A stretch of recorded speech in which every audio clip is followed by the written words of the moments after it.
Hi, I'm Steve. Welcome to Hal and Steve English. In today's video lesson, we are studying Intermediate Book 1, Lesson 4. If you're not sure how to use these video lessons, let me remind you. You can watch these videos or listen to our audio for casual listening practice. If you're preparing for your English class, then use this video to practice the lessons once, twice, or 3 times before class. While watching these videos, make sure you pause during question and answer periods to speak and write down your answers. If you have the lesson files, make sure you print it out so you can take notes and write down answers. If you're just watching the video, make sure you use a pencil and paper or computer to write down answers.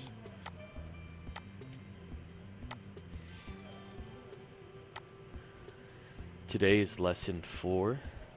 A review of lessons 1 through 3. In this lesson, our goal is to think of all the previous lessons' vocabulary, write it down, explain it to each other, so we become the teachers and we have experience explaining the meaning of words to each other. Think of all the previous lessons' idioms and explain them to each other. And have a practice conversation one last time using all 3 vocabulary words in all 3 topics. Okay, let's begin with vocabulary. Over the 3 previous units, we learned many new and interesting words. What can you think of? Pause the video here and try to write down all the many different words you can remember from the previous lessons. If you can't remember many, then please look at the previous lessons and remind yourself and review and write down 9 of the most interesting ones here.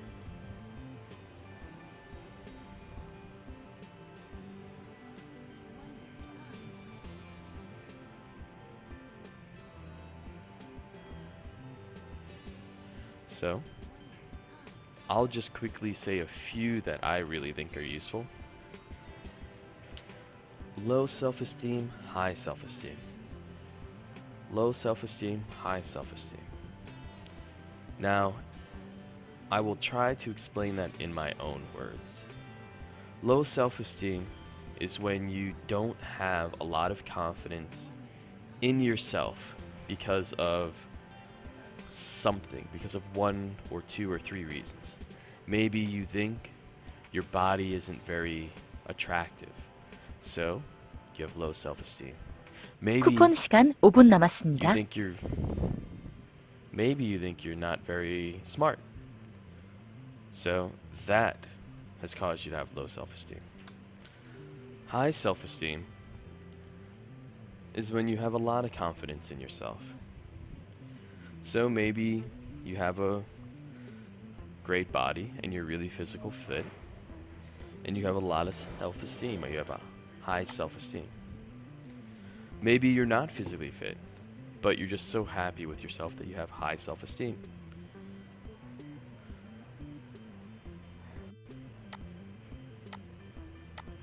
What's another word that was really interesting from the past few lessons?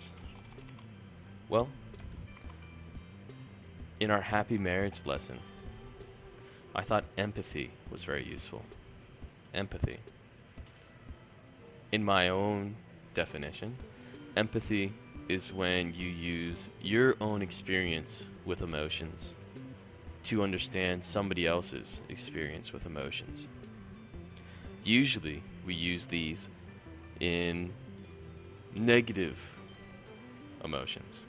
So, if somebody's angry, if somebody's hurt, if somebody's stressed, if you have had an experience similar to that, you can really empathize with them. So I think empathy is a really useful word. Another very interesting word is sinister. Sinister. That means evil or bad-natured. I really like that word. I think it's such an interesting word to use to describe somebody or something or some action. And I think you can use it in many different playful ways. So, if your friend steals your last cookie, or if your wife or husband or boyfriend or girlfriend watches an episode of your favorite TV show without you, thinks, oh wow, that's so sinister of you. And you can use it in real situations too. So, if you've made a deal or contract with somebody and they didn't break the contract, but they went against the nature of the contract. So maybe you made a deal for a new website and you paid somebody for a brand new website and they gave you one of the worst websites you'd ever seen. Maybe that's against the nature of the contract you made for a modern new website. So that's very sinister because you had an expectation and you shared the same expectation, but they didn't give you what you expected and what the spirit of the contract represented. I think those are three very fun phrases, or very fun new words to use. Now for the idioms. Can you remember the idioms from the past 3 lessons? If you can't, don't worry. Just try to think of them right now. If you can't remember them, go back to the previous lessons and take a look. Right now, I'll take a look at our first lesson. Are men ashamed of their bodies? In this lesson, we learned to be in shape.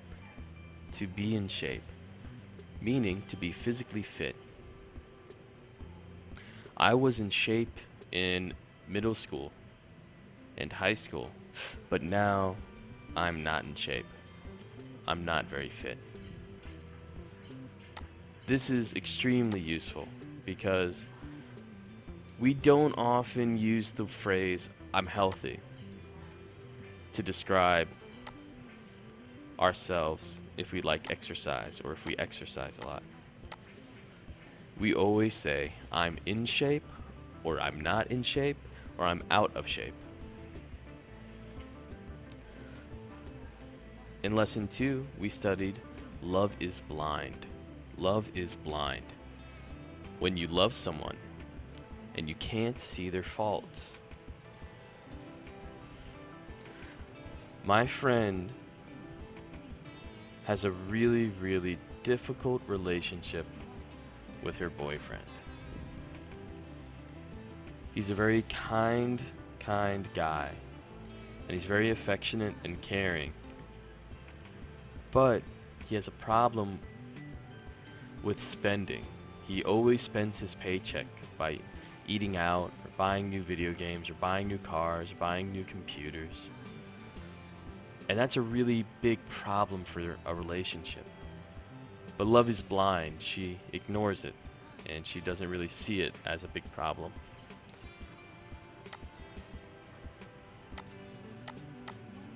And then in Unit 3, what idiom did we learn? To be in good hands, or to be in safe hands. This means to be in a secure position. This means to be taken care of well.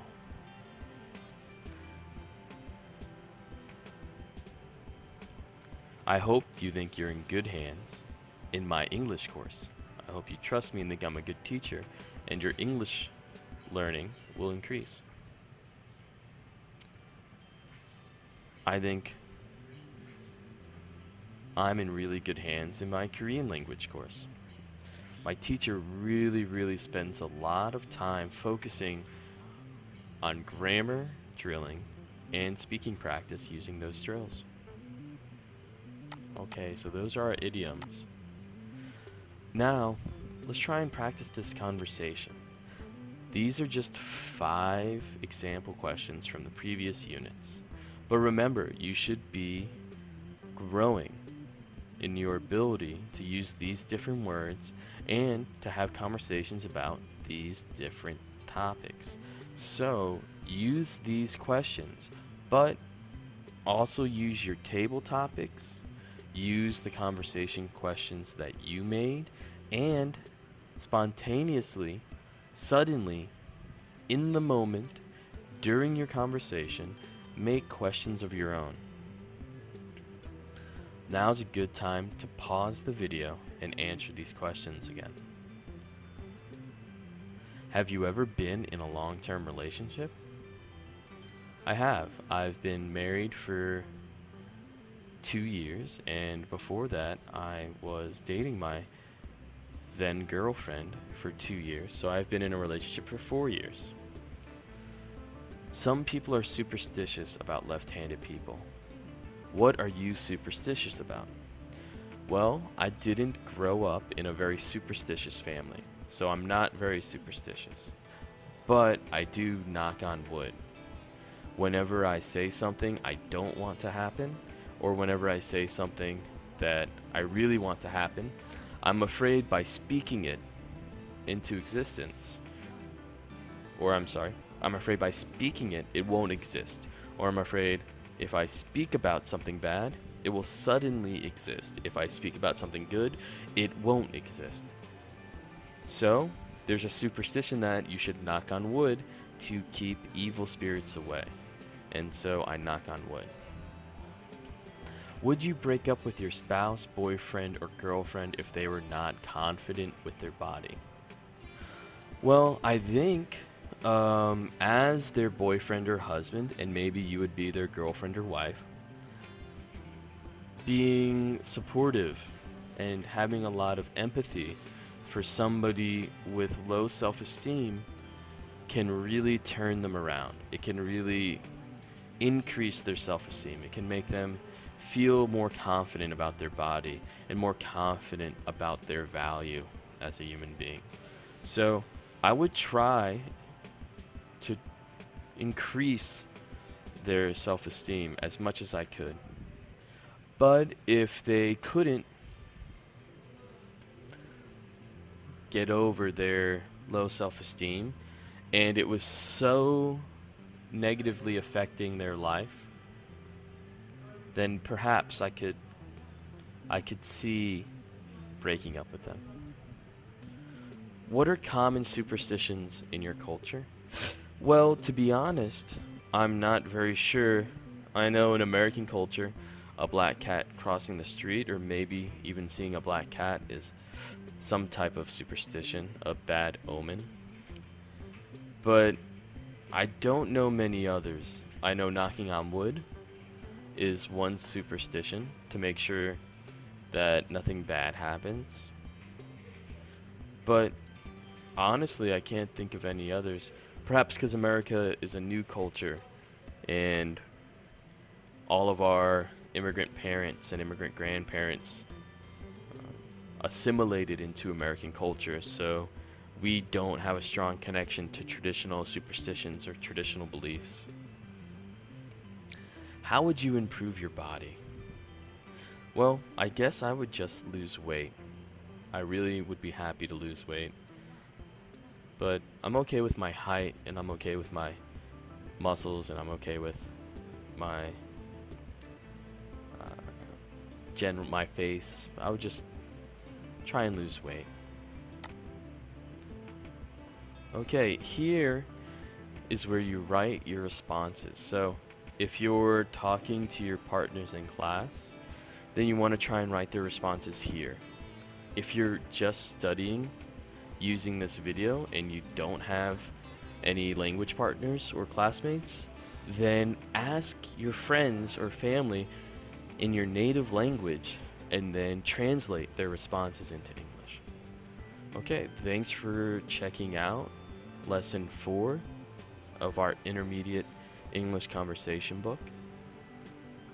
For more resources and for more lessons like this, go to howandsteveenglish.com. Make sure you go to our YouTube channel and subscribe for more lessons. Thanks.